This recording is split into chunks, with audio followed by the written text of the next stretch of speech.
Hey nerds, Farmer Jesse here. Welcome to Growers Daily, your daily dose of ecological farming insight. It is Monday, October 28th, 2024, and on the show today we are going to discuss putting beds to bed for the winter, which I probably could reword that one, but I'm not going to. We're going to talk about what we may be getting wrong about mycorrhizal fungi, and AI tells us two different things about how we should farm. So let's do it. Or not. It's up to you, AI.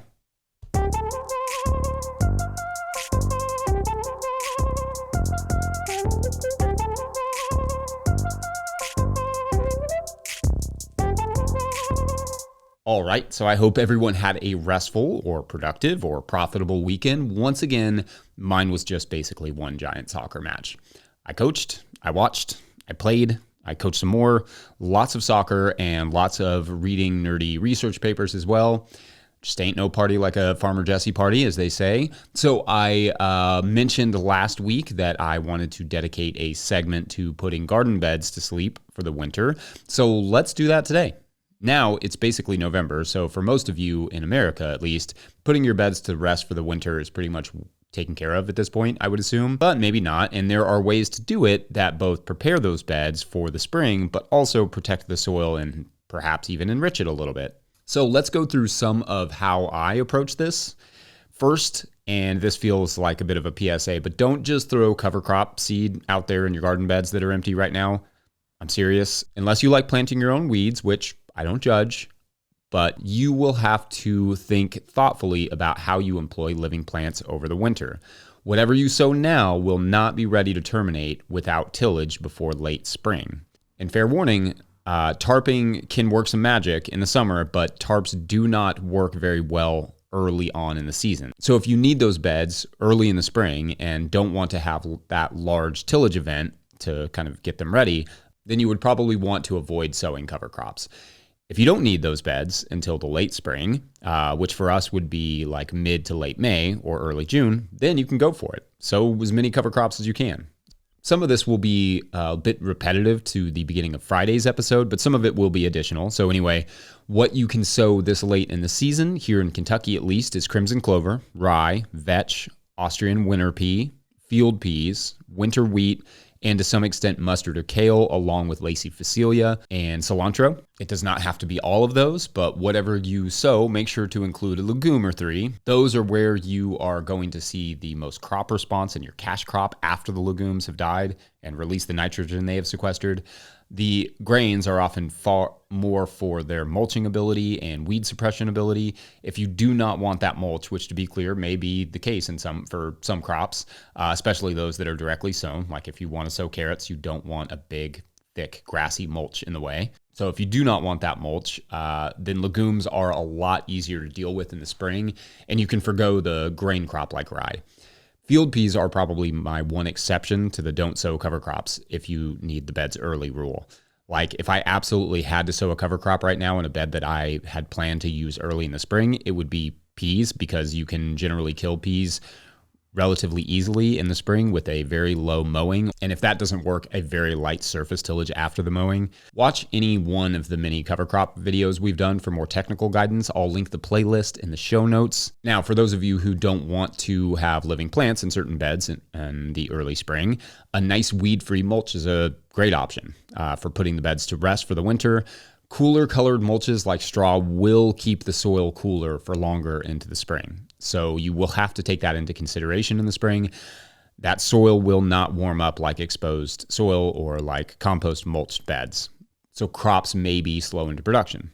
It's a big mistake a lot of new northern growers make. They use straw or hay a la Ruth Stout's method and then find that their soils never really warm up. In the South, that can be an advantage. Like you can keep your soil cooler for longer, which may be a great thing. But in the North or in cold climates, it can simply extend the winter. If you have access to a good but mulchy compost, this would be a good time to use it, as it will slowly integrate with the native soil over the winter and then be nice for sowing or planting in the early spring without any preparation. Or like if you have really, really decomposed wood chips, this would also be a good opportunity to use those. The risks of not covering the soil are largely weeds and soil erosion, as well as soil organic matter loss, but also a loss of microbial diversity, soil structure, soil nutrients, and more. So basically all of the risks It's not great. So what about plastic mulch or tarps? Well, those should be kind of a last resort maybe, but if they will help keep bare soil in place until you can get plants and or mulch in there, it's perhaps slightly better than bare fallow. If you can add a little mulch before the plastic, that would be preferred, even if just a thin layer of chopped up leaves that could at very least feed the soil until you're ready to plant in the spring. Remember, and I don't know how you could forget, because if you've been watching my channel for any amount of time or listening to my podcast, but like I always say, if the soil is not being fed, it is feeding on itself. So plants or natural mulches, if you can find some, are the ideal way to tuck in your gardens and simultaneously improve your soil for the spring. Again, loads of videos on our YouTube channel about mulches and cover cropping, so make sure you peruse if you have not before. All right, up next, let's get fungi. That one doesn't work at all, but anyway, BRB. Today's episode is brought to you by Rimmel Greenhouses. Whether it's tomatoes to market, flowers in the spring, or your family's harvest, growing in a greenhouse protected from the weather provides the right environment that you need for a harvest that you can count on. Rimmel greenhouses are designed for durability and offer the quality that you need to grow productively year-round. Visit rimmelgreenhouses.com to get a quote today. If I may editorialize for a second, I own a Rimmel tunnel. I love it. We built it ourselves, and I really appreciated the quality of the tunnel as well as the customer service we received in the process, so make sure to check them out. If you, the listener, are enjoying this show and want to support it, you can do so at patreon.com/no-till growers. I will try to get to questions from everywhere that questions come from, but I will always get to those Patreon questions. Today's question comes from Patreon member Bill Marshall, who writes, "We know that mycorrhizal fungi don't form root zone relations with some species, but does the formation of soil aggregates by said fungi still benefit these species?" Okay, cool. Thanks, Bill. Appreciate the question. First, for the uninitiated, what the heck are mycorrhizal fungi? Well, these are a type of fungi that live in the soil and form symbiotic relationships with multiple plant species and may even share nutrients between those plants. They can extend the roots of plants, thus their namesake, myco meaning fungi, rhizal meaning roots. Anyway, they act like, go-go gadget roots and help the plants gather nutrients and water from deeper or further into the soil. Plants can sometimes also utilize these connections to communicate the presence of diseases or pests to other plants on that same network, and the fungi may release chemicals that can help protect those plants, thus giving them, those plants with mycorrhizal associations, a competitive edge. Or you could just describe them as show-offs. That's kind of what they are. Mycorrhizal fungi are just show-offs. But what Bill is referring to in the question is that there are plants that are considered non-mycorrhizal that we grow in gardens, such as broccoli and the brassica family, as well as beets and spinach and much of the amaranth family. These are plants that are said to not make symbiotic associations with mycorrhizal fungi, except when they do. You see, research over the last few years has shown some exceptions and also highlighted a lot about these below-ground relationships that we don't fully understand yet, plus pointed out some simple historical errors that have ultimately added up to misconceptions about which plants do and don't make mycorrhizal associations and what that relationship is like. It's not wrong, but it's just incomplete, and the soil, surprise, surprise, is just really dynamic. One paper that surveyed the available research found, quote, some presence of AM fungal structures and DNA throughout plants in the Brassicaceae. In other words, sometimes brassicas may not make associations, but also sometimes they might. And that paper gives at least a dozen species-specific examples of mycorrhizal fungi and brassica roots hanging out together, like some nerdy version of that show Cheaters. That paper is actually really fascinating and impossible to cover fully here, but talks about some of the misconceptions about these associations being super simple. Like, for instance, some of the papers they reviewed were only looking for one type of fungal structure and effectively may have missed others in the process. So basically, the research wasn't wrong per se, but the scope was perhaps too small to determine if the mycorrhizal fungi were present.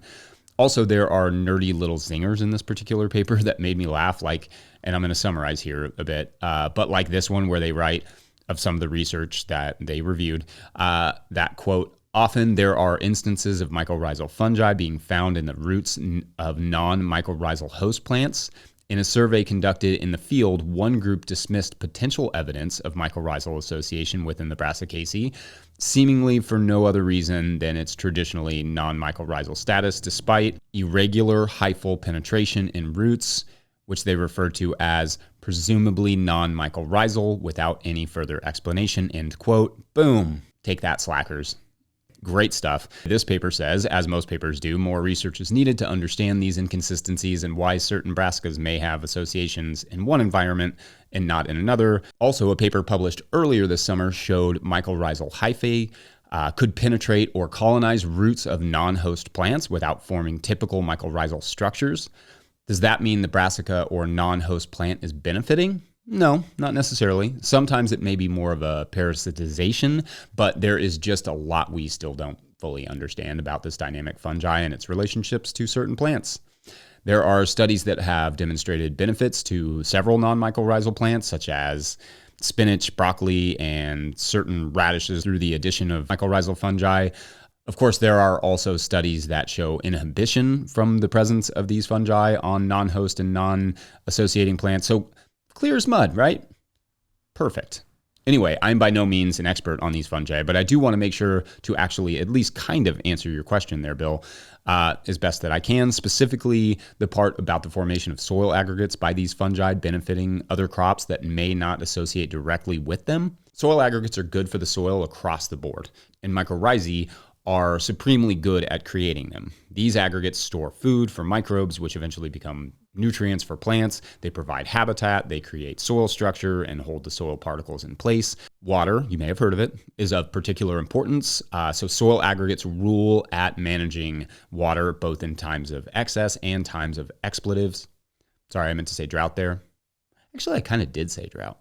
Anyway, you want a lot of soil aggregation. So in effect, if following a host plant, non-host plants, if that even is their real name, can theoretically still benefit from the activity of mycorrhizal fungi later on, even if they do not directly benefit from the relationship themselves. Soil aggregates for the win, always. Anyway, let me know what you think, and thanks for the fun question, Bill. Appreciate that. Patreon members, feel free to hit up that October show thread and get more questions in. I answer 5 a week, so don't be shy. It's a lot of questions. Up next, we messy up our Messy Monday. Be right back. Hey everyone, this is Clara Coleman, and I just wanted to pop in here real quick and say that if you're enjoying this show, you may also enjoy my own show, the Winter Growers Podcast. I interview growers from all over the world about how they produce year-round, especially through the winter months. We talk about the infrastructure, the mental and physical challenges, the tips and tricks, and I even include a thought-provoking lightning round of questions at the end of each conversation. You can subscribe to the Winter Growers Podcast wherever you get podcasts, or subscribe to the No-Till Growers Network on your favorite podcast platform. Thanks for letting me jump in, and I look forward to seeing you there. Now back to your regularly scheduled programming. Okay, so I'm going to take Messy Monday in a slightly different direction today because I want to close today's episode with a quick note on messy AI searches and farming. Google has started to use an AI model to answer Google questions. I mean, there's a lot to really dislike about AI, and it's an absolutely wild new frontier of copyright and name, image, and likeness infringement. But on the surface, with these AI search results on Google, I'm mostly good with the format and even the way the answers are presented with the citations right beside them. But the reality is that the searches are all over the place and often wrong or incomplete or ill-informed. I can't tell you how many times I've researched something where the sources they cite on that Google page are like genericfarminfo.com, and that site is just kind of regurgitating info from more genericfarminginfo.com. Take one search I did researching for this episode. The search was, quote, "What happens to bare fallow soil during winter?" End quote. I wanted to make sure I covered all of the issues, but also wanted to see if there was any new nerdy details I could dig up. At first, the Google AI response told me that, quote, "Fallowing is a farming technique where arable land is left unsown for one or more vegetative cycles.